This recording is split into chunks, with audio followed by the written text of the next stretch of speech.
and Giddy Poppy. We have a Hoda update for you.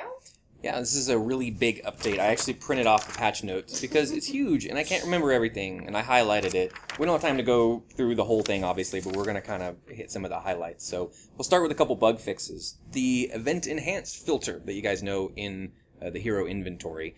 Normally, if we ever have a PvP event that gives a buff to some gallery specialty, like healers or defenders or something like that, those heroes don't show up in the event enhanced filter, and that's because that system was built before we actually had gallery specialties, and it's just not built in there. So we went back in, fixed that bug, and added it in there so that now every PvP event, no matter what we're giving a buff to, will show all the heroes in there that get a buff for that event.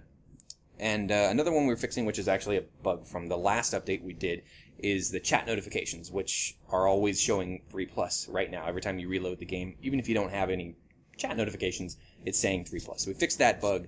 Now it'll actually say the correct amount of chat notifications that you have. There's a bunch of other bug fixes, but you'll get the full patch notes when the update comes out. Yes. Do you want to talk about the gallery updates? Yes. So we've optimized the gallery. It's now going to load a lot faster than it did before. We also added the gallery window has page numbers. It had symbols before. So we've changed it to numbers for simplicity. And we've updated the dragging and swiping in the gallery and the encyclopedia so that pages can be more easily swiped left and right. Yes, the gallery makes me so much happier now. It was very sad before, and now it's much better and much easier to use and faster and feels better, and I love it. Tell us how you really feel. I love it so much. So much. So the next thing we did is we made a small change to the consume interface. We have bigger, things that we want to do for the consume interface, some overhaul stuff, but we wanted to get something smaller into this update, which is in the hero inventory on the ally screen on the left. Every time you consume, it resets you back to the top of your hero inventory, so you have to scroll all the way back down. So we changed that so that now every time you consume, it keeps your position in the hero inventory, so you don't have to scroll all the way back to your position. It's just a big time saver when you're doing a bunch of consuming. But we are going to come back and do some more consume stuff later, so have no fear. Feature update. Feature update. We've also added the second leaderboard to the Onslaught window for individual guild member banners, which we know is very important to you and you've been asking for, and now we have it. It's Yep. in the game. So you can now see both your guild leaderboard and your own, the overall guild leaderboard and your own guild leaderboard.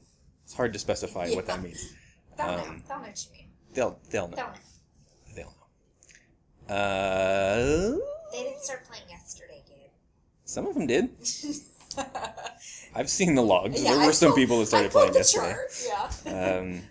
Another big thing that we have in this update is a new announcement format. So it's kind of the same announcements that we've always had. They're going to be in the newsfeed. You get to them the same way. But once you actually go into the announcement, it's going to look quite a bit different. And the main reason we did this is because we want a better way for you guys to be able to see the information about the new heroes that we're releasing.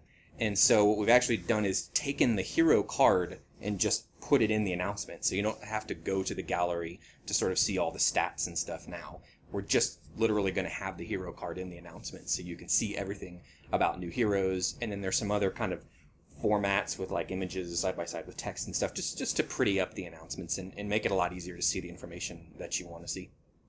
We've also added a new PvP window, so when selecting PvP from the home screen, it'll be there. And the global battle is now Proving Grounds, and it gives you weekly rewards based on your trophy rank. Yeah, and lastly, the biggest thing in this update is what we're calling rune crafting. So you can now take runes and craft them into higher level runes. The basic idea is that 2 identical runes can be crafted into 1 rune of the next higher rarity. You can do this with anything. If you have 2 runes that are identical, you can craft them into a newer rune. There are options to craft multiple runes. You can say, I want to craft every rune of this type that I have, all 10 or 20 of them, into the next higher level rune. Or you can say, I want to craft every rune of this entire rarity up to the next higher rarity. So if you wanted to craft all 1,000 runes that you have in your inventory, all the way from uncommon to ultra legendary, you could do that in just 5 quick crafts. So really cool system. We rebalanced a bunch of the runes to make this all work better and give you more reason to want to craft. We added some new runes, slow resist runes, power drain resist runes, some new ultra legendaries that weren't there before. It's a really cool system that just kind of breathes life back into runes that they didn't have before. So Exciting. yeah, it's going to be cool. Well, thank you for watching, and we hope you enjoy the updates.